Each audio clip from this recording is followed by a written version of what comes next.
When I get home from work, or I wake up in the middle of the night and I want to escape reality, so to speak, I head over to my studio and look for a cozy game to play, something that doesn't require much thinking or communication between different players.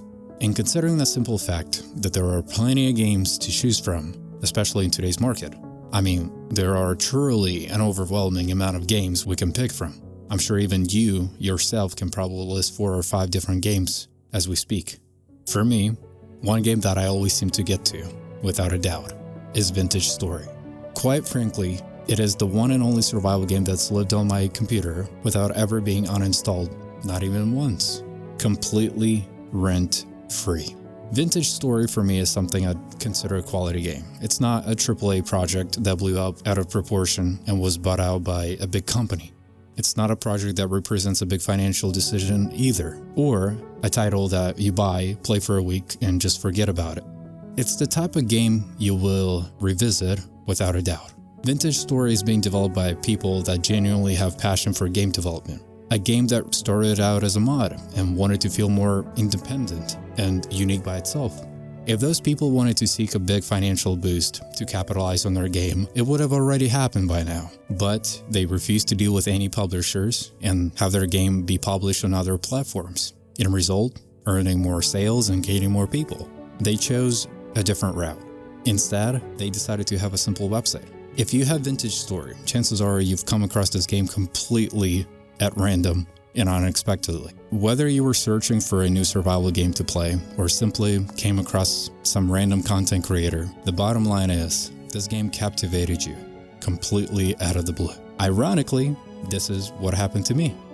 Let me tell you why Vintage Story is something I would return to time and time again. Although the combat in this game is probably the worst part of it, the full immersive system really makes up for it. When you cut down a tree rather than doing it block by block as you would in Minecraft, the full tree will collapse upon destroying it.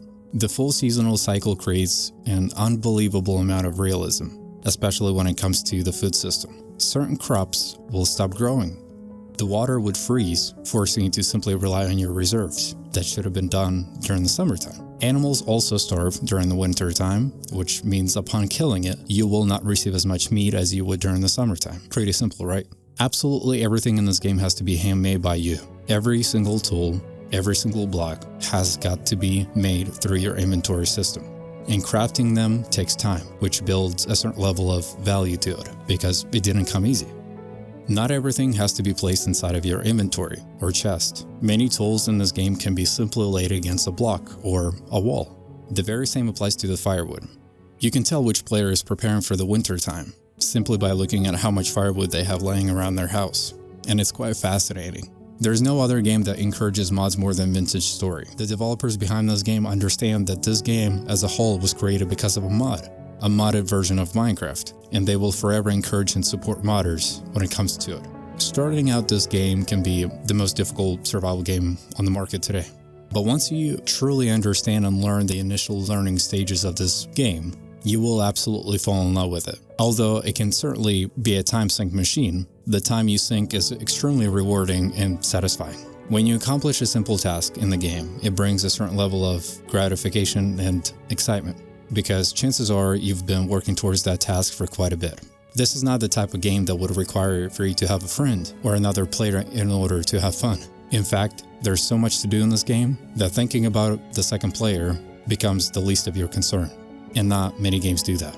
If any of you are interested in this game, I left a link to it in my bio. This is not sponsored whatsoever. This is me genuinely speaking about this game. I also made the first beginner guide for those of you in need of help. That's extremely simple to follow through. Obviously, it's made for those of you that want to learn the game visually instead of reading instructions or survival guides in the game. So if that is you, I hope you enjoy it, and I will see you later.